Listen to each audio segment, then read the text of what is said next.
Oh boy, somebody needs to shave here. Oh. Anyway, hi guys, welcome to this week's Jesse Spec YouTube video. This week's video is actually going to be really fun because finally, more than building the car, actually driving it is also really a super important and fun part of this project. So today I take you on the first drive of the car on the road and a few little bushings installations just before that, and let me show you some footage of the car on the road. So without further ado, let's dive right into it. Join me.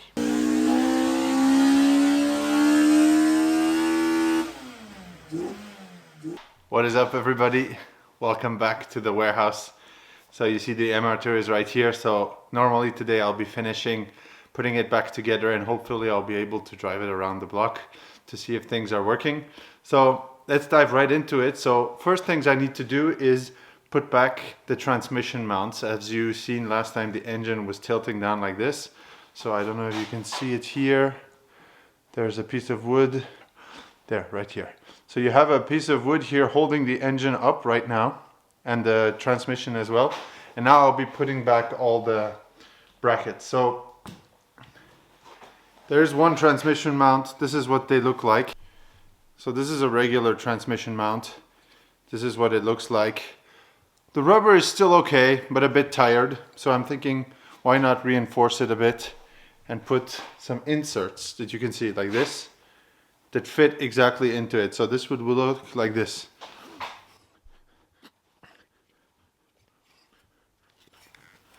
Okay, so see, this is what it looks like once it's in, like this. We have the other side obviously too. Let's put that in as well.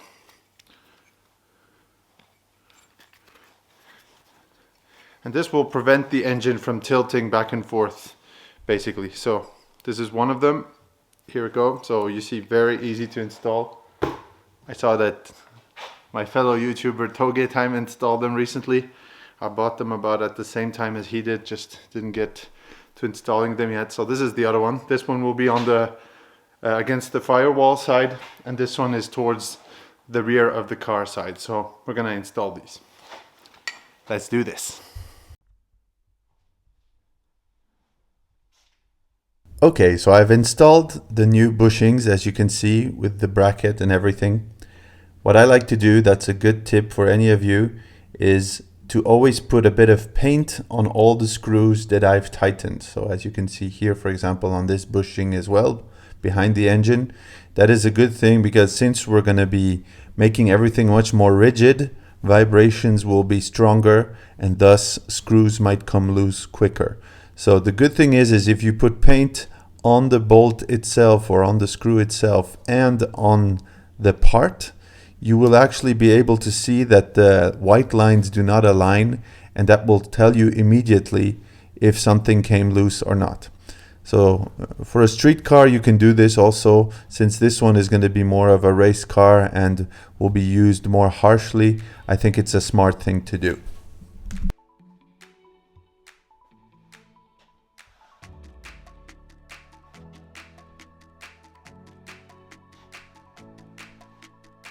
There's also one subject I wanted to address, is the lambda sensors. So as you will see in a couple of seconds, there's a lambda sensor that is coming after the cat that you can see here hanging next to the exhaust.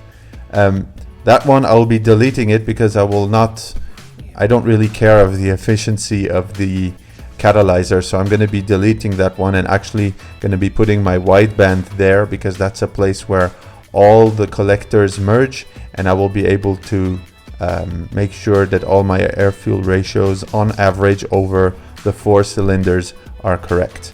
I will be certainly checking them 2 and 2 individually, since I can do that with my monkey wrench header, but for the moment I'll be putting my AFR sensor there.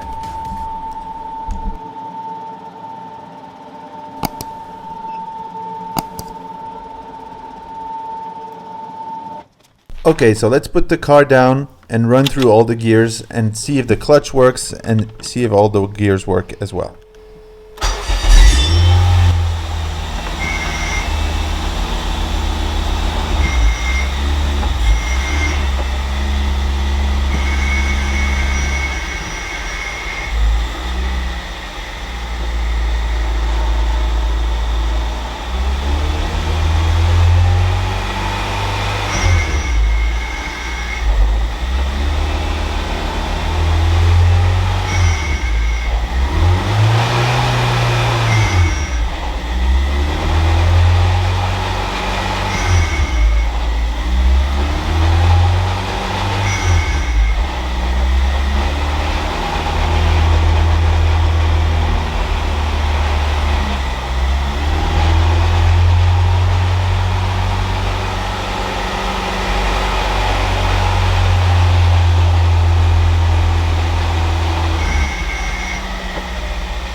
Before going out for a drive, it's super important to let the car run on jack stands or on the lift so you can see everything turning, make sure there are no leaks.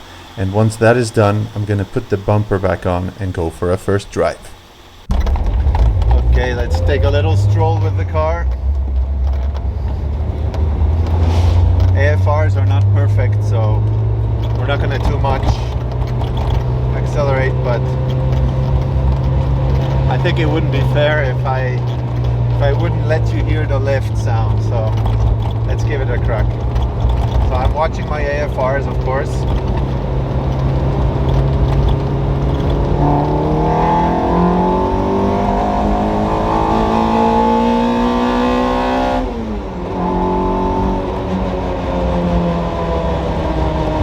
Not bad, huh? Not bad.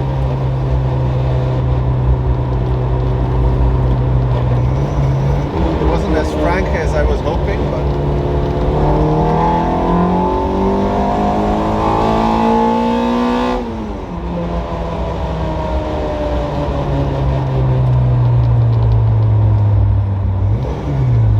definitely hear it when the lift comes on. Let's listen one more time.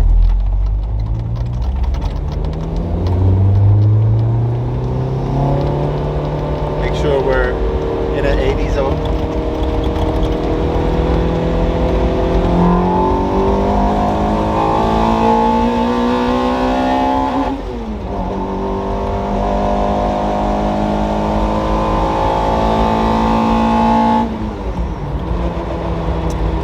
It's not quite pulling as hard as it should.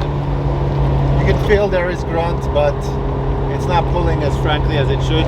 This means it has to be tuned still, of course, but in general it feels like a really very grunty kind of onesie, to be honest. But that's my first impression. The car is not even tuned yet, so see here we're cruising at AFRs 14.2. We'd want to be at 14.7. So anyhow, this is just to give you a little idea, show you I'm driving around, enjoying it, get a few miles on the engine, and then I'll be putting it back and get the tuning done on the dyno. Okay, so I went for a drive with the car today. It did its first 30 kilometers. I'm really happy, no leaks. Everything seems to be running fine for the moment, at least mechanically. However, there are two issues that I've seen. First of all, I cannot seem to get the back gear in. So that's one thing I have to do. I probably think there are two spacers that you should install on the gearbox side in order to prevent that. So I'm going to be trying that later. And the other thing I have is AFRs are all over the place with the Power FC. The startup map doesn't seem to be adapted to my current specs. So I'm going to be fine tuning it a little bit, putting a little bit more miles on it because the car was a bit too lean to my tasting. So I'm going to be enriching it a little bit and then go for a little bit more driving, and then we will finally get into tuning the car on the dyno, and then I will do another feedback of the car once it's fully tuned, and we'll drive it on the street after. Okay, so I have my Innovate wideband sensor that you can see was connected to the exhaust in the back. I'm connected to the FC Pro mapping program for the 2ZZ GE, and I will be doing a few fine adjustments just so I can drive it around with good AFRs, get a little bit more data logging and driving data, and make sure the engine works perfectly, and then I will be heading off to my dyno, put the car on and fully tune it. So let's get into it. I realized once the engine was warm that the car even leaned out a bit more under idle, so that just shows how much adjustment is needed, and I might have to check my narrowband lambda sensors and see if they work as well.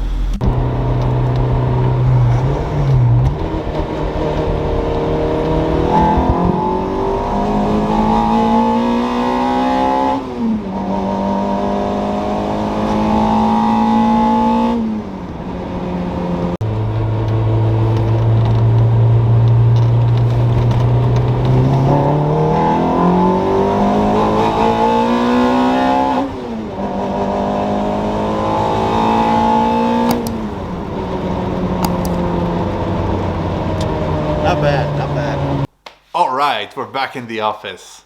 So I wanted to take a little bit of time, since this video has shown a little bit the beginnings of the tuning aspects. So just so you know, I always drive around with an AFR sensor in the car to make sure my AFRs are not all over the place. And I can clearly tell you that the base map inside my ECU was really far from okay. So what I did is I basically corrected it so I roughly get, let's say, 12.5 and 13 AFR under full load and just 14.7 when I'm driving cruise. And just, I wanted to drive around, so I did 65 kilometers like this with a few good pulls, as you could see in the car.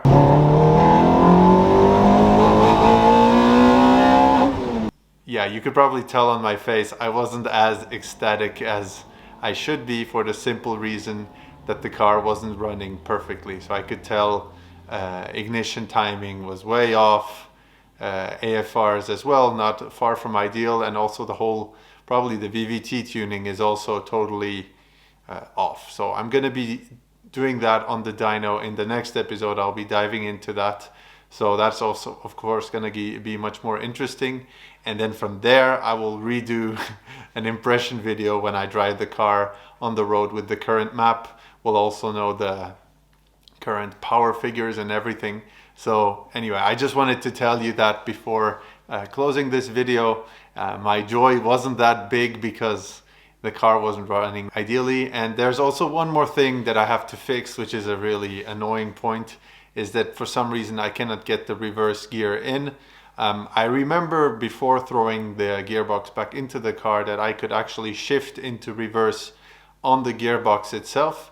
So I'm pretty sure that there is a way to fix that, and it's related to the shifter in the car rather than the shifter on the gearbox itself. So I'll be taking care of that. Of course, that didn't prevent me from driving around. I just made sure not to get into some sticky situations where I have to back up for any reason. So I managed to do the drive without that. So anyway, I know it's a bit ghetto, but anyway, I couldn't keep myself from driving it. I really wanted to take it for a spin. So anyway, I hope you liked this episode. If you haven't subscribed and liked this video, please do. It really helps the channel. I am really fighting to get to the 1,000 subscriber mark. We're getting close to 600. So if you know people who are interested by 2ZZ swaps or other JDM modifications on cars and performance upgrades, make sure to recommend my channel. I would really appreciate that. And anyway, I thank you again for all you guys who are already subscribed and support me. I am really thankful to you, and I will keep doing this and put out a video every week. This has sort of become my ritual, and I'm really enjoying it. And I'm very happy for many of you guys' feedback. Many of you seem to like my videos, so I'm really thankful for that. It's very encouraging. Anyway, I don't want to go on blabbering and saying useless things, but I will definitely see you next week, and you can look forward to it because it's going to be some dyno and tuning content, and I'm really excited to show you all this. So see you next week.